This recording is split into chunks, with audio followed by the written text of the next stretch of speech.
What's up, guys? Antonio Rodriguez here. Bit unfortunate, unfortunately got needed a reshoot since I lost number 5 and not able to finish the rest of the filming, so I'm gonna refilm it. So what you're seeing now is a refilm version, and you're not seeing the original version because I don't want to show it unless you request it.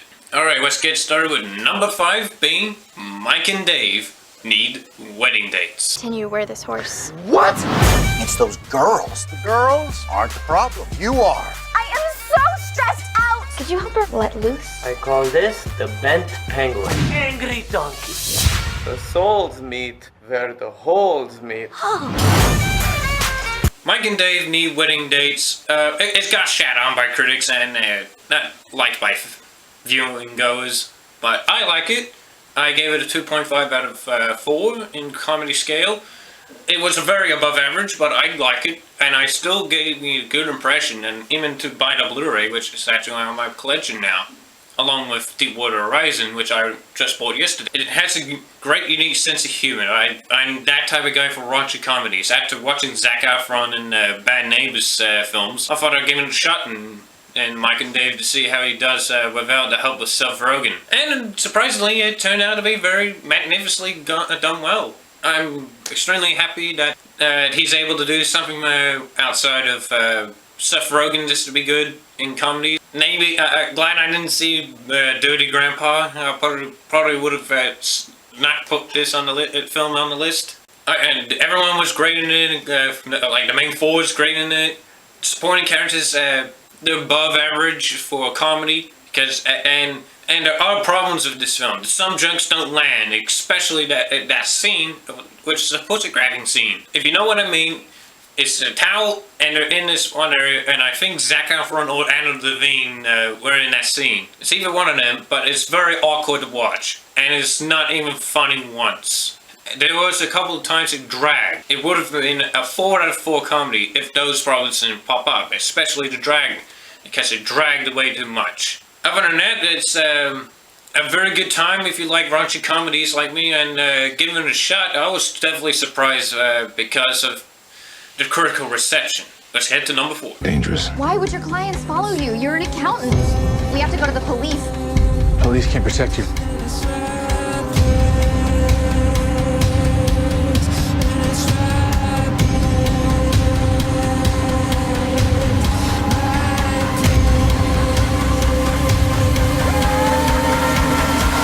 So who is he? The accountant.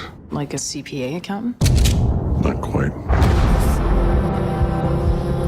The Accountant, starring Ben Affleck and everyone else. This is the Ben Affleck show. It's basically what it is. You're just seeing Ben Affleck playing an autistic man, which I truly respect because I know plenty of autistic people. And this guy has just Sheldon's type of autism, that he gets a little bit loopy and gets a little bit crazy and a little bit ballistic. But Ben Affleck plays it extremely well, that I respect it. He plays it so well I was surprised. The action choreograph is well done. And the imagery of the smiley face, I never really counted it to now. I never knew that smiley face can be meaning something. Since Watchmen, that is. I wonder what smiley face means in his mind. Probably keep it in a happy place.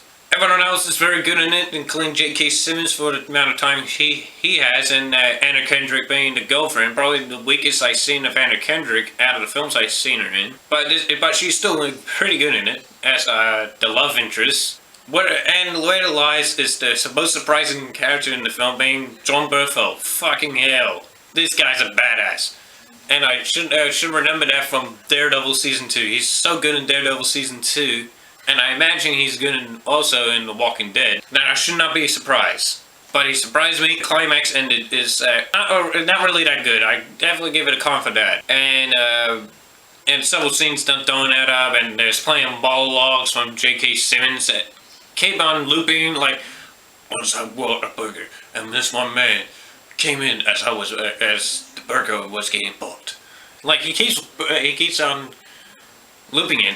As the example I just given, I given the loop monologue, where you start off here, and then go back to the start, and then go back to the start. It feels like he did it in 5 takes, and I think it's very engaging. That's a good number problem. Covenant is a very good action flick, and it should be seen by everyone, especially those with autism. See this film and how it depicts it. It doesn't do it with disrespect. It does it with respect. Yeah, let's get it to number 3. People get caught when they make mistakes. You stick with me. I'll give you everything I got. I can see you right now. She's the last streak of sunlight you're gonna see.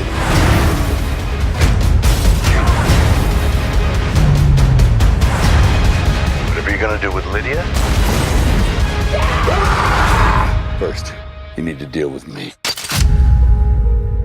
Well, I do love a comeback story, and as proven on my previous video of Split.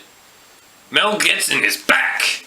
He's back with his acting performance in Bloodfather. Such an engaging film. It's one of those action flicks that you actually care about the main characters of Mel Gibson plays, and the main chick being annoying as the daughter.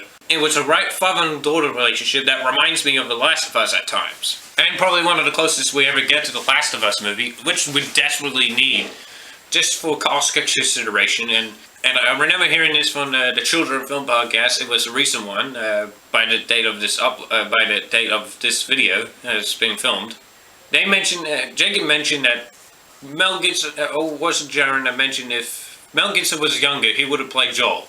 I definitely agree to that, because watching Bloodfather, when he was talking to the daughter, it reminded me of The Last of Us. The way Joel interacted with her and telling her off. There's such good dialogue in this film. Camera work's very great. Set pieces are great. Character arcs are great, especially from Mel Gibson. And the direction is solid. I will probably get the Blu-ray sometime soon, but it's definitely a good introduction to Mel Gibson as an actor. So let's get to number 2. Good God, Bridget, you're immense. This is a two-man job. Don't drop her. Which of you is the father? I am. Right. Bridget Jones' Baby. Quick thoughts on before seeing it. I did not have any expectations. It came out way too late, and thanks to Dumb and Dumber 2 and Zoolander 2, put me off from watching comedies for taking 10 years. And I did a coin flip between this and Pete's Dragon. I decided to do this out of 3. Obviously, Bridget Jones' Baby won by 2-1. So I went, alright, I'll better watch this one, and I knew they were about to go. So I have to each watch either one of them. So I watched it, and I went, oh, that's quite surprising. This film has 3 massive laughs for me. I was so surprised. The storyline is engaging, the chemistry is great, acting is so good, and removed me from the fact that the characters are old. Much better than Dumb and Dumber 2 and Zoolander 2. Let's just be honest. Zoolander 2 is only awkward because Ben and Owen look pretty old. And Dumb and Dumber 2 is obviously because both Jim Carrey and Jeff Daniels look too awkward to play those characters again. This film doesn't have that case. So if you want to watch it, go ahead, I'm not going to stop you. Because it's one of those only comedies that take 10 plus years to make. And actually doing it right. Now for the number 1 most surprising film of 2016 is Nocturnal Animals. He'll never find out. When you love someone, you have to be careful with it.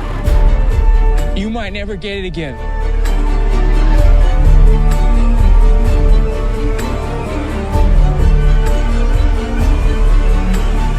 It's fun to kill people.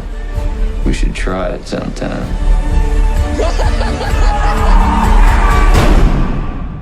Nobody gets away with what she did. Nobody.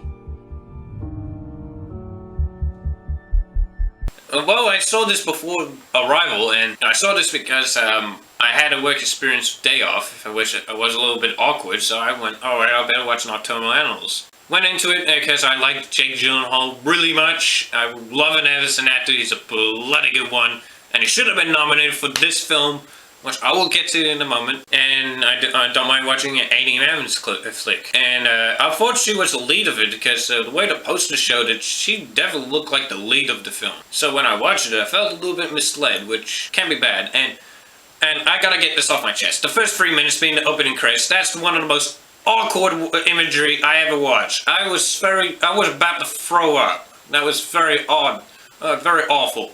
I hated the first 3 minutes being just a gross imagery. I seen much better, but this one it made me feel awkward because they left the dragon for 3 minutes. Should have been at least 2 minutes, or 2 minutes and a half, not 3 full minutes. The opening credits has just been a little bit awkward. But when the film actually kicks into gear, it's amazing. And I'm gonna say this off my chest. Aaron Taylor Johnson should have been nominated over Michael Shannon. Because Michael Shannon is just placed as the same asshole type of character he's been playing for the last few movies. Aaron Taylor Johnson, though, I had a personal grudge on him. Because he was awful in Godzilla and not that great in Age of Ultron. He was terrible in both, so it stained me from watching his other films that he was good in. This film, when I saw his name in the trailer, I was like, I'm probably not gonna care about him in the film. So I forgotten he was in it. Except for Michael Shannon, because I knew Michael Shannon was in it, and Jake Gyllenhaal and Amy Adams. As soon as he comes on, he steals the damn show from Jake Gyllenhaal. He's amazing. He shows his acting capabilities much better than Godzilla. And I forgot to mention this before he castrated in the comments. Aaron Taylor Johnson is good in Kick-Ass, because he had to play the nerd type character. But obviously, I just got put off because of Age of Ultron and Godzilla, respectively. Other than that, this film blew me the heck away. It made me forget that Amy Adams is in it, and it was awkward just to see just imagery of her reactions. That put me off also. I was like, what the heck is she? What the heck? The main film is a David Fincher plus Denis Villeneuve. Hopefully, I got his last name right. Flick combined with David Fincher's darkness and Denis Villeneuve's direction. Both combined, you got this film. And that's why I love about it. It reminded me of David Fincher. It reminded me why The Arrival's good. Because of the storytelling. It felt like Fincher, which is good. I want to feel like a Fincher film. It obviously did much better than Girl on a Train. Okay guys, that's it for the most surprising films of 2016. Unfortunately, I had to wait a little longer because I had to get this reshot and unfortunately refilmed. Yeah, just